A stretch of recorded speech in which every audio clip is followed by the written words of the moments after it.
지금은 IMF 시대보다도 더 살기가 힘들다 하는 말을 하는 분들이 여기저기에 많이 있습니다. 어떤 면에서는 IMF 시대의 위기보다도 더 심각하다고 걱정하는 분들도 있습니다. 그런 걱정 중심에는 이 통치자의 리더십에 대한 불안이라고 할까요? 불신이라고 할까요? 이런 것들이 많이 깔려 있는 것을 우리가 자주 봅니다. 나라의 중심을 잡아주고 다양한 국민의 소리를 통합하고 또 내일을 위한 비전을 보여주어야 할 대통령이 제자리에서 제 자리를 제대로 지키면서 국민들에게 신뢰를 주지 못할 때에는 참 나라가 어려워지기 쉽다는 것 우리는 많은 이야기를 하지 않아도 잘 압니다. 여론조사를 보면 이렇게 국가 통치자의 리더십에 대해서 불안을 느낀다고 하는 사람들이 전 국민의 반 이상이 되는 것을 우리가 보게 됩니다. 며칠 전에 저는 신문을 통해서 아주 기막힌 글을 읽었어요. 도올 김용옥 박사 하면은 우리나라의 지성인 중에 지성인입니다. 그리고 그의 성향은 진보에 더 가깝다고 말할 수가 있어요. 이런 의미에서 현 참여 정부에 대해서 상당히 호감을 가지신 인사라고 저는 알고 있는데 이분이 이렇게 글을 썼습니다. 국정이 흔들리고 있다. 민생이 풍전등화와도 같은 벼랑길로 치닫고 있다. 노무현 당신은 통치를 포기하고 있다. 국가를 우습게 알고 국민을 우롱하며 진실성이 의심스러운 말로 위기만을 모면하고 있다. 대통령 노릇 못 해먹겠다고? 우리도 이제 국민 노릇 못 해먹겠다. 진보의 명분도 확보 못하고 보수의 기강도 잡지 못하는 사람이 무슨 정치를 하겠다는 말인가? 당장 대통령을 때려치우시오. 이래서는 안 되죠. 이제 대통령 자리에 오른 지가 이제 100일이 좀 넘을까 말까 한 지금 이 초반기에 이런 말을 듣는 지도자가 되면 안 되죠. 이거는 대통령의 문제가 아니에요. 우리 모두의 문제예요. 이 나라의 운명을 좌우하는 문제예요. 우리 모두가 참 이 나라의 형편을 보면서 걱정을 안 할 수가 없습니다. 그러므로 내가 야당에 속했던 여당에 속했던 대통령을 위해서 기도해야 됩니다. 초창기에 약간의 혼란이 있어도 즉시 제자리를 잡고 국민을 안심시킬 수 있는 지도자가 되도록 기도해 주어야 합니다. 여러분 한번 생각해 보세요. 만일 통치자가 잘못 판단했다 합시다. 그래서 실정을 했다고 합시다. 나라가 얼마나 어지러워지겠어요. 정치가 혼란에 빠질 것입니다. 내 탓 하면서 정치인들이 앞을 내다보지 못하고 싸움에 몰두하게 될 것입니다. 이럴 때 여러분 나라가 평안할 수 있겠어요? 경제가 잘못됩니다. 외국인 투자가들이 물러갑니다. 무역이 막힙니다. 실업이 속출합니다. 여러분 빈부격차가 계속 벌어집니다. 여러분 이런 나라 우리가 안심하고 살 수 있어요? 어린 자녀를 안심하고 학교에 맡길 수 없을 만큼 가슴에 증오를 품은 살벌한 교사들, 이 교사들이 큰 소리를 치는 교육 환경, 우리가 거기에 안심을 하고 애들 교육을 맡길 수 있겠어요? 안 되는 거예요. 이기적인 소리만을 가지고 집단적인 행동을 함부로 하면서 나라를 무질서로 만드는 이런 사람들이 여기저기에 소리를 치는데 이거 하나 통제 못하는 나라, 질서 세우지 못하는 나라, 이 나라가 소망이 있어요? 예수 잘 믿는다고 해서 나라가 어떻게 되든 우리는 하나님의 은혜로 근심 걱정 없이 세상을 살 수 있다고 생각합니까? 만약 그런 생각을 하고 있다면 굉장히 순진하고 어리석은 사람이라고 우리는 말을 해야 합니다. 우리는 신자 불신자를 떠나서 한 배를 탄 사람들입니다. 대한민국 호라고 하는 한 배를 타고 거친 물결이 소용돌이 치는 바다를 지금 항해하고 있어요. 선장이 실수해도 우리는 다 당합니다. 배에 화재가 나도 우리는 크게 다칩니다. 빙하와 부딪혀도 우리는 위기를 만날 수 있습니다. 폭풍이 몰려와도 우리는 고생을 합니다.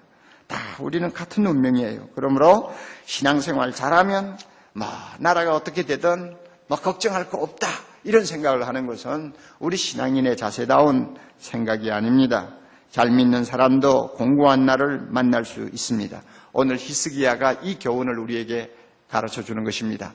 신앙생활 잘해도 위기를 만날 수 있어요. 내가 잘못하지 않았는데도 어려움을 겪을 수가 있어요. 내 가정에 특별한 문제가 없는데도 나라 때문에, 지도자 때문에 잘못된 길로 가정이 빠질 수가 있어요. 예수 믿는 사람도 예외가 아니에요. 히스기야를 보면 우리가 이 사실을 알 수 있어요. 그래서 히스기야는 오늘 우리에게 중요한 진리를 가르쳐 줍니다. 하나님 잘 섬기고 하나님 뜻대로 살아도 공고한 날이 올 수가 있다. 이것을 명심하라는 거예요. 또 하나는 그런 공고한 날을 당했을 때 우리가 어떻게 대처하는 것이 어려움을 극복하고 이기는 길이냐 하는 것을 히스기야가 우리에게 보여주고 있습니다. 이런 면에서 우리 모두가 히스기야를 좀 주목할 필요가 있습니다. 히스기야는 두 동강이가 난 유대나라 남쪽 왕국의 13번째 왕입니다. 그가 25살에 왕이 되었습니다. 그런데 참 놀라운 것은 그의 아버지 아하스는 굉장히 악한 왕이었어요. 얼마나 악했는지, 얼마나 악질이었는지요. 하나님을 섬기도록 지어놓은 거룩한 성전에 모든 하나님 섬기는 기구들을 다 치워버리고 이방신을 섬기도록 우상을 만들고 제단을 만들고 그래서 하나님의 성전을 완전히 더럽혀 놓은 아주 지독한 왕입니다. 그가 통치를 하고 죽었을 때 얼마나 백성들로부터 미움을 받았는지 왕이면 당연히 묻혀야 될 왕릉에도 들어가지 못하고 엉뚱한 데 묻힌 사람이에요. 그런 악한 왕, 영적으로 잘못된 왕 아래 히스기야라는 아들이 태어났는데 참 희한하게도 이 히스기야는 하나님을 잘 섬기는 사람이었습니다. 다윗 빼놓고는 이스라엘 왕 가운데서 가장 하나님을 잘 섬기고 하나님의 말씀을 순종하는 왕으로 성경에 기록되어 있어요. 열왕기하 18장 5절 6절 이렇게 기록되어 있네요. 히스기야가 이스라엘 하나님 여호와를 의지하였는데 그의 전후 유다 여러 왕 중에 그러한 자가 없었더라. 앞뒤로 아무리 살펴보아도 히스기야처럼 성실한 믿음의 사람이 없었다는 이야기입니다. 여러분 어떻게 이런 이변이 일어날 수 있습니까? 아버지는 지독하게 악한데 아들이 이렇게 믿음이 좋은 성군으로 나라를 다스릴 수 있다는 거예요. 어머니의 영향이었습니다. 어머니 아비야는 경건한 제사장 스가랴의 딸이었습니다. 그러니까 선지자의 딸이니까 어려서부터 믿음 생활을 얼마나 잘했겠어요.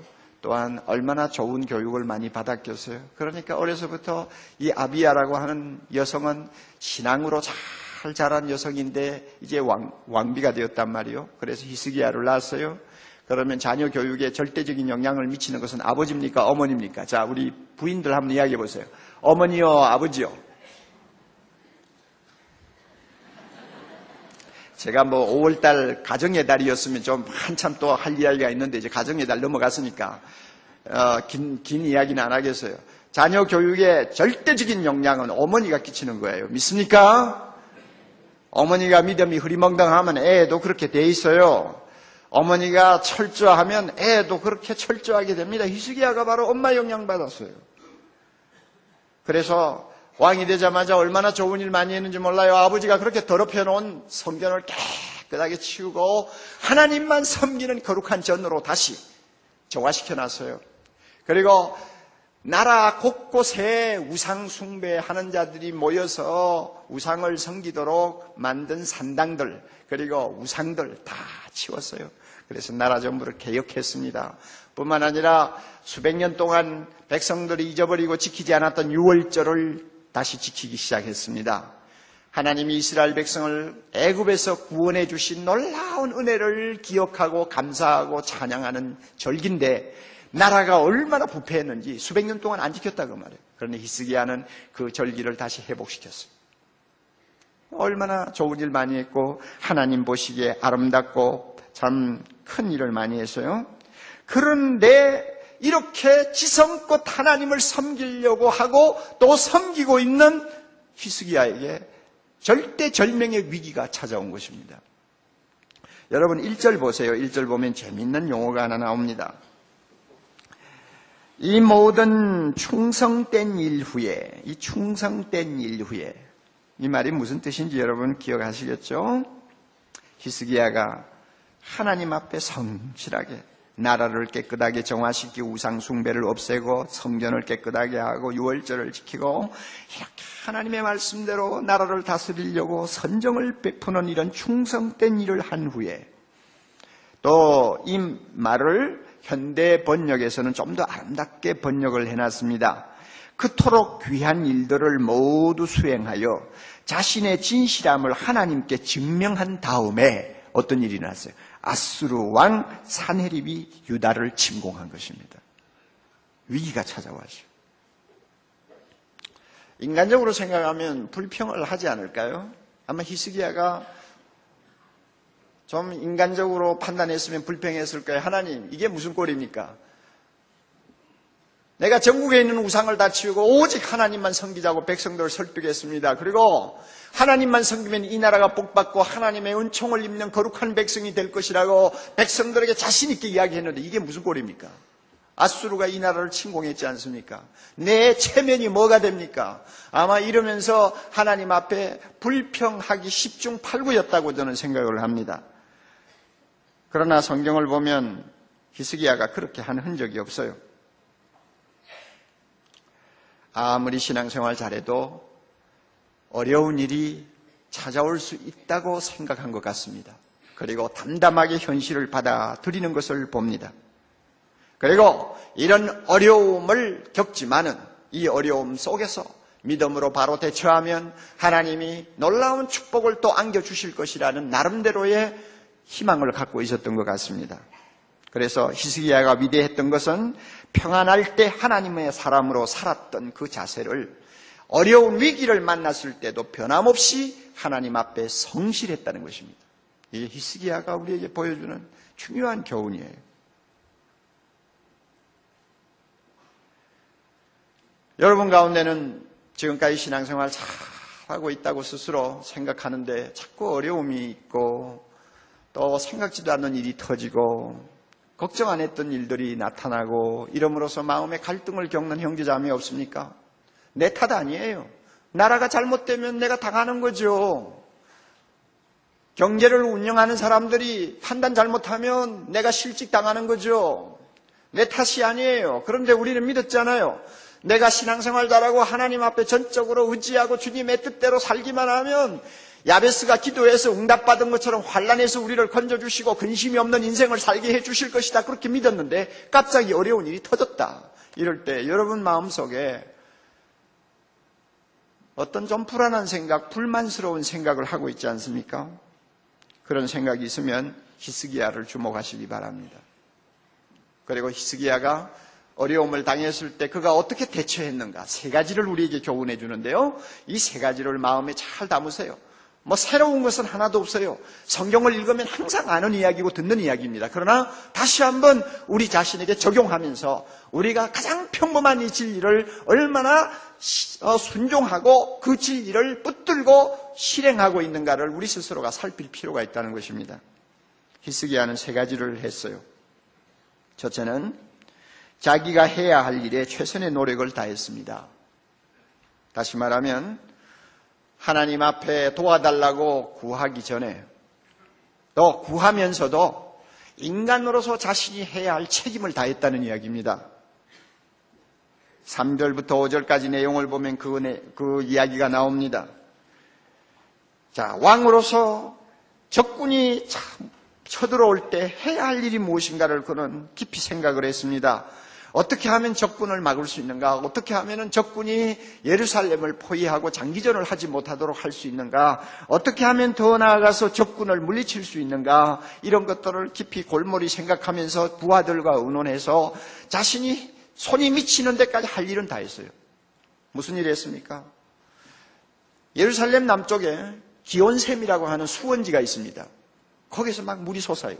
그 유대나라는 물이 귀한 나라 아닙니까? 그런데 이 물이 솟는 큰 샘이 있어요. 그래서 그 샘에서부터 수로를 만들어가지고 물을 끌어서 기드론 기드론 골짜기 양편에 있는 가수원에다가 물을 내기도 하고 또 이스라엘 백성들의 식수로 쓰기도 했어요. 그런데 이제 군대가 이제 쳐들어오니까 어떻게 할 것이냐? 바벨론 아수르 사람들이 군대가 와가지고 물을 구하기가 어렵도록 만들자 이렇게 해가지고 수로를 전부 다 묻어버린 거예요. 다 차단하고 묻었어요. 그래서 아수르 군대가 물을 구하기가 어렵도록 만들어버렸습니다. 그리고 조금 후에는 지하 500m 거리에 터널을 파가지고 그 기온샘에서 나오는 생수를 그대로 끌어서 예루살렘 성 안으로 통하도록 만들었어요. 그래서 아무리 포위를 당해도 성 안에서는 물이 기해가지고 어려움을 당하지 않도록 대책을 다 세웠어요. 그뿐 아니에요. 성곽이 좀 무너진 데는 다시 증축을 했습니다. 망대를 다시 손질했습니다. 그리고 군사들을 다시 재정비하고 그 다음에 무기를 공급했습니다. 다 했어요. 할 일 다 했어요. 그래서 대비를 했어요. 인간으로서 해야 할 모든 일을 최선을 다해서 한 것입니다. 가끔 보면 가정에 어려운 일이 생깁니다. 그러면 기도원에 가는 사람이 많아요. 기도해야죠. 하나님 앞에 좀 기도해야 되겠다 하고 기도원 가는 것은 좋아요. 또 가야 돼요. 그런데 문제가 어디 있느냐? 기도원에 가서 안 내려온다는 것입니다. 안 내려와요. 기도원에 오래 있다 며칠 일주일, 2주일 있다가 보면 세상만사 다 잊어버리고 있을 수 있잖아요. 그러다가 갑자기 내려와 보면은 또 머리가 지긋지긋 아프고 세상이 겁이 나고 하니까 또 올라가 버리는 거예요. 이런 분들이 있어요. 이건 제가 볼 때 바른 태도라고 생각지 않습니다. 기도할 때는 기도하더라도 내려와가지고는 사람으로서 할 수 있는 최선을 다해야 돼요. 어떤 사람은 믿음을 이렇게 생각합니다. 믿음이 뭐냐? 하나님이 모두 다 하실 수 있도록 내가 아무것도 안 하는 것이다. 그래서 오직 하나님이 하시도록 기다리는 것이 믿음이다. 이렇게 생각을 해요.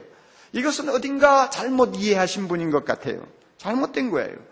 예수 믿고 하나님을 전적으로 의지하는 사람은 일하라고 준 양손을 가만히 두지 않습니다.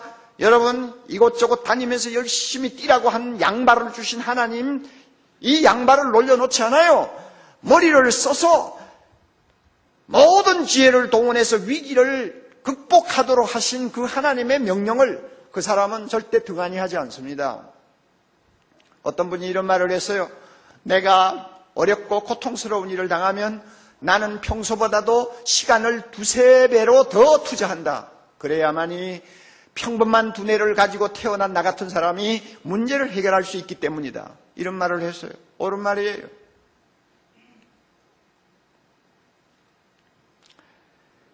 제가 이번에 미국에 가서 좀 집회 인도를 하면서 참 놀라운 이야기를 하나 들었어요. 우리 교회를 다니는 똑똑한 젊은 청년인데 미국에 유학을 갔습니다. 가서 몇 년 동안 고생하면서 열심히 공부해서 나름대로 자기의 어떤 목적을 달성했어요. 그래서 학교를 졸업했는데 한국에 들어오자니 취업하기가 너무 어렵다는 것 빤하고 그래서 미국의 자리를 좀 잡아보자 이렇게 생각을 하고 이제 회사에다가 어플라이를 하는 것입니다. 미국도 어렵잖아요. 그런데도 이 젊은이 기도하면서 회사에 어플라이를 했어요. 자기를 써달라고. 그런데 제가 놀란 것은 자그마치 얼마만큼 많은 회사에다가 서류를 넣으면서 문을 두드렸느냐 하면 1,000개 회사. 상상할 수 있어요. 그래가지고 결국은 좋은 회사 만나가지고 지금 미국에 정착을 잘 했습니다. 기도만 하고 엎드리고 있어요? 아니요. 두들겨야죠. 10번 두드려서 안 열리면 100번 두드리고 100번 두드려서 안 되면 1000번을 두드리고 그래서 하나님이 길 열어줄 때까지 최선의 노력을 다하는 것. 이것이 중요한 거예요. 이것이 위기를 극복하는 신앙인의 자세예요. 일하기 싫으니까 날마다 교회 와서 엎드려 기도하고 있어. 그래요? 학생들 가만히 보니까 공부하기 싫고 그 다음에 직장 구하는 것 때문에 막 골치 아프게 골치아프고 그러니까 그저 교회 와서 성경 공부 열심히 하고 있어요. 그러다가 어느 날 가슴이 뜨거우니까 막 신학교 가버려요. 안 되죠. 그래가지고 안 되죠. 그건 너무나 소극적인 자세예요. 최선을 다해야 합니다. 둘째로요, 히스기야는 하나님의 약속을 굳게 믿었습니다. 7절 8절을 한번 보세요. 히스기야가 백성들을 놓고 어떤 이야기를 하고 있나. 그거 참 왕으로서 대단한 이야기를 합니다. 7절 8절. 너희는 마음을 강하게 하며 담대히 하고 아수르 왕과 그 쫓는 온 무리로 인하여 두려워 말며 놀라지 말라. 우리와 함께하는 자가 저와 함께하는 자보다도 크니 저와 함께하는 자는 육신의 팔이지만 우리와 함께하는 자는 우리의 하나님 여호와시라. 다 같이 그 다음에 반드시 우리를 도우시고 우리를 대신하여 싸우시리라. 반드시 우리를 도우시고 반드시 우리를 대신해서 싸우실 것이다. 걱정하지 말라. 하나님을 믿었어요. 하나님을 믿었어요. 이 말은 하나님이 하신 약속의 말씀을 꼭 믿었어요. 히스기야가 무엇을 근거해서 이렇게 큰 소리를 치는 것입니까? 그것은 틀림없이 신명기 28장에 나오는 말씀을 그가 기억하고 믿었다고 봅니다. 신명기 28장 14절에 하나님께서 이렇게 약속하셨어요. 내가 오늘날 너희에게 명하는 그 말씀을 떠나서 좌로나 우로나 치우치지 아니하고 다른 신을 따라 섬기지 아니하면, 다시요, 하나님의 말씀을 떠나 좌로나 우로나 치우치지 아니하고 다른 우상, 다른 신을 섬기지 아니하면, 7절에 하나님이 뭐라고 약속했어요? 내 대적들이 일어나 너를 치려하면 여호와께서 그들을 내 앞에서 패하게 하시리니 그들이 한 길로 너를 치러 들어왔으나 내 앞에서 7길로 도망하리라. 하나님이 약속했어요. 좌우로 치우치지 아니하고 하나님 말씀대로 살려고만 노력해라. 그리하면 적군이 들어와서 너 나라를 침공할 때라도 내가 너를 대신하여 싸우리라. 그예요. 하나님의 약속이요. 적군이 한 길로 들어왔느냐? 내가 그들로 하여금 7길로 도망가도록 만들어주겠다. 하나님이 약속하셨어요. 히스기야가 이 약속을 믿었어요. 히스기야는 자신이 있었거든요. 자기가 왕이 된 다음에 하나님의 명령을 쫓아 나라를 깨끗하게 정하게 만들고 그 다음에 성전을 깨끗하게 만들고 백성들로 하여금 하나님 앞으로 돌아오게 하는 왕이니까 내가 이렇게 하나님 앞에 신실하게 살면 하나님이 전쟁이 나도 기근이 나도 어려움이 나도 말씀에 약속하신 그대로 반드시 해 주실 것이다 하는 믿음을 가졌어요. 그래서 백성들을 이렇게 자신 있게 그는 격려할 수가 있었습니다. 하나님은 신실하신 분입니다. 믿습니까? 하나님은 절대 거짓말 하시지 않습니다. 거짓말 하실 수도 없습니다. 여러분, 아브라함을 찾아가서 하나님이 하신 약속을 기억합니까? 내가 네게 복을 주리라. 내가 내 이름을 창대케 하리라. 내가 네 자손이 하늘의 별과 같이 많게 하고 너로 인하여 전 세계 민족이 복을 받게 하리라. 하나님의 약속이에요. 황당하기 짝이 없는 약속이에요. 아브라함에게는 지금 혈육 한 점 없어요. 혈육 한 점 없는 사람을 놓고 하늘의 별처럼 내 자손이 많아지리라. 아브라함은 지금 가나안 땅에 있는 지극히